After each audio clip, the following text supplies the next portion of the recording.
Hi friends, welcome to my channel. So friends எல்லாம் எப்படி இருக்கீங்க? ஐ ஹோப் எல்லாம் நல்லா கைஸ்.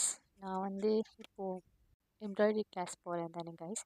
ஸோ அங்கே சொல்லி கொடுத்துட்ருக்காங்க ஒன் பை ஒன். நான் உங்களுக்கும் சொல்லித்தரேன், நீங்களும் பாருங்கள். மேபி ஒரு சிலருக்கு ஒய்டி சேனல் பார்த்தீங்கன்னா கண்டிப்பாக புரியும். ஸோ அதனால் ஈஸி மெத்தடில் நான் சொல்கிறேன்.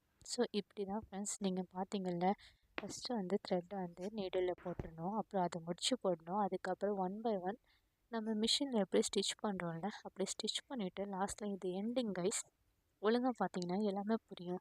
ஃபஸ்ட்டு யாருக்கும் எதுவுமே தெரியாதுல்ல, அந்த டைம் இது பார்த்தீங்கன்னா இந்த வீடியோ செம்மையாக யூஸ்ஃபுல் இருக்கும் guys. So friends, I hope உங்களுக்கு இந்த வீடியோ பிடிச்சிருந்தா இந்த மாதிரி உங்களுக்கு ஸ்டிச்சஸ் வேணும்னா நீங்கள் கமெண்ட் பண்ணுங்கள். ஏதாச்சும் உங்களுக்கு புரியலைனாலும் கமெண்ட் பண்ணுங்கள். இது running stitch guys. So running stitch இப்படி தான் ரொம்ப ரொம்ப ரொம்ப ஈஸி கைஸ். இந்த மாதிரி வச்சு நம்ம ட்ரெஸ் ஸ்டிச் பண்ணுறோம்ல மிஷினில், அதுதான் ரன்னிங் ஸ்டிச். கரெக்டாக? தப்பாக இருந்ததுன்னா கமெண்ட் பண்ணுங்கள். Bye guys.